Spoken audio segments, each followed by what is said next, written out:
Magandang gabi Pilipinas.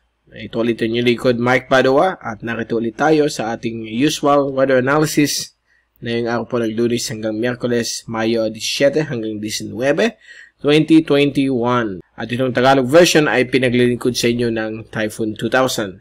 Well, nung last weekend, nung nakaraang Sabado, nag-final po tayo sa bagyong si Krising. Nalusaw po siya bilang isang low pressure area nang tumawid po siya ng Palawan. So, ngayon po ay balik ulit tayo sa ating usual na twice a week na weather analysis. So, ang ating panahon ay medyo normal po na yun. Nandyan pa rin yung warm easterlies. So, ito po yung latest graph set natin. Simula na yung araw na ito ng Lunes hanggang Miyerkules. Nanatili po ang hanging silanganin. So, nagbibigay po ito ng mga panghapon o panggabi ng mga pag-ulan na may pagkulog at pagkidlat. Napapakinggan po natin kaninang hapon. Dito po sa Naga, umulan ng halos 3 beses dahil po may mga gaps o isolated yung mga rains and thunderstorms na nabubuo dulot po nitong easterlies.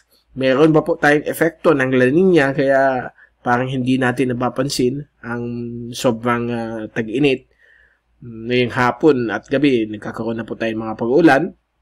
Especially na lalo na sa katapusan ng Mayo, posibleng magsimula na po ang tag-ulan. So, malalaman po natin from the official announcement of Pag-asa at malalaman natin kung kailan po ang start.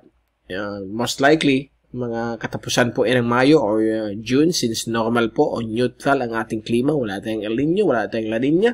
So, most likely, mapapaaga po ang start po ng tag-ulan. So, ang ibang so ang easterlies na ito ay aside from Bicol ay nakaka-apekto rin sa silangan bahagi po ng Kabisayaan at hilagang silangan Mindanao. Samantala, ang Mindanao, ito po yung mga localized thunderstorms sa hapon ng gabi, nagbibigay po ng mga pag-ulan sa malaking bahagi po ng isla ng Mindanao. Ang ibang bahagi ng ating bansa ay magiging mainit pa rin ang panahon. Maabot po ng lampas sa 40 ang antas ng sentigrado ng ating heat index. So, uminom lang po tayo ng maraming tubig para malabanan po ang sobrang init. Okay? At sa labas ng ating bansa, meron po tayong nakikita na yung intertropical convergence zone. At meron pong nakapatong pong dalawang surface trough. So, ito po yung dalawang surface trough. May possibility na maging low pressure area. So, babantayin po natin yan. Dahil po yung American model, ito nasa likod, baka maging LPA, papalapit po sa Pilipinas. But, base po sa mga computer models, nakalipas na ilang araw, yung pinapakita ng American model, medyo aggressive, malakas na bagyo sa Pilipinas. But ngayon po ay nag-agree na po doon sa sinasabi rin ng European model na dito lamang po mag-conform sa may West Philippine Sea. So, papakita namin sa inyo mamaya ang forecast tracks nitong dalawang computer models kung saan magsisimula itong mga LPA na ito. But, gaya ng sinabi ko kanina, papalapit na po tayo sa start ng tag-ulan, lalo na po sa katapusan or katapusan ng buwan or sa unang linggo po o pangalawang linggo ng Hunyo. So, magkakaroon na rin pag-shift ng hangin po mula sa silanganin, timog silangan at magiging timog kanluran po o yung habagat. Okay? So, malalaman po natin yan in the coming weeks. At ito po yung fast animation. So, kitang-kita po natin itong aktibong IDCZ na may dalawang trough. At kung titingnan natin yung zoom-in satellite animation, ito po ay galing sa windy.com, satellite servers. At for the past 6 hours, kita po natin itong mga watak-watak ng mga thunderstorms na nagpapaulan po sa Kabikulan, dito rin sa Camarines Sur, sa Naga, nagkaroon ng mga pag-ulan, Tanduanes, Camarines Norte, at ibang parte po ng Bicol. Dito rin po sa malaking bahagi po ng silangang Kabisayaan, mayroon po mga ulan, mga thunderstorms na nakakapag-presko po sa atin dahil po sa sobrang init. So, at least mayroon pong offset itong mga ulan na ito, mga thunderstorms para mabawas po yung sobrang init sa ating temperatura.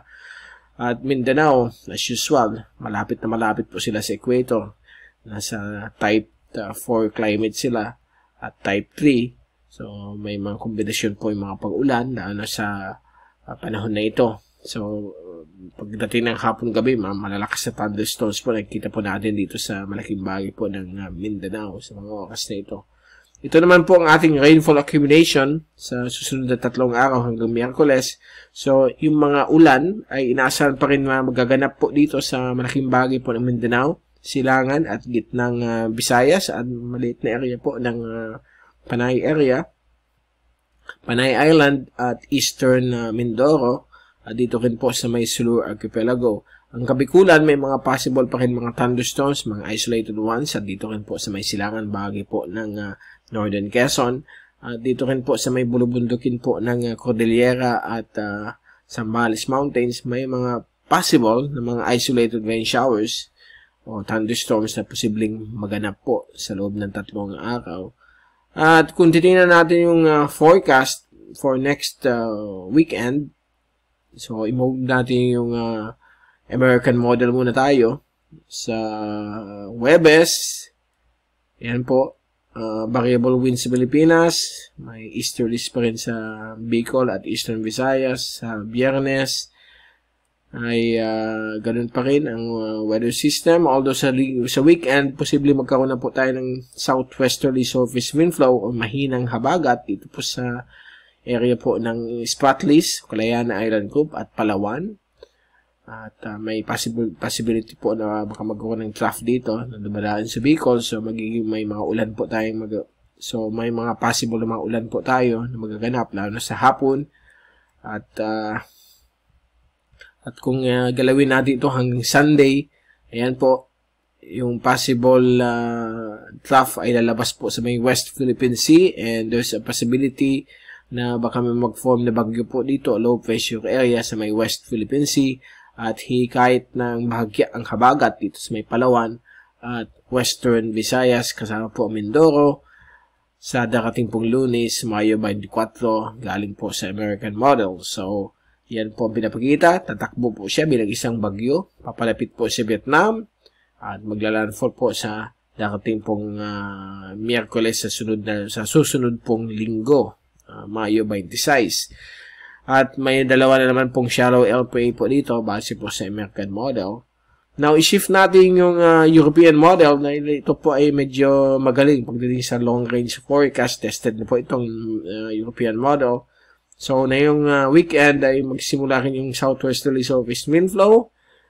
At sa Monday, ito na po yung LPA, walang tatawid, but meron magpo-form po dito sa may West Philippine Sea bilang isang active na low pressure area. So, nag-agree po yung dalawang model na dito po sa West Philippine or South China Seas ang hotspot ng susunod na tropical cyclone formation for next week. Mga Monday hanggang Miyerkules may magpo-form po dyan. So, pabantayin po natin yan for possible development bilang isang bagyo. Although, papalayo na po yan sa atin. So, pag nasloob pa po yan ng power, maging bagyo, bibigyan po yan ng local name as Dante. So, we are going to observe that in the coming days. Meron po tayong shallow LPA rin dito based po sa European model. So, habang papalapit po tayo sa buwan ng Hunyo, dumadami po ang frequency itong mga LPAs na ito. And probably, magkakaroon na rin tayo mga 1, 2 o 3 tropical cyclones sa darating pong Hunyo. So, antabayan po natin mga latest sa mga susunod pong mga araw at linggo. Diyan muna natin itatapos ang ating tropical weather analysis na yung araw po ng Lunes hanggang Miyerkules, at babalik ulit tayo sa Miyerkules upang bigay sa inyo ang latest sa ating panahon. Mula sa Typhoon 2000, ito si Mike Pado magpapaalam. Mag-ingat po tayong lahat. #WeatherWiser, at maraming salamat po sa pagpanood nyo sa aking channel.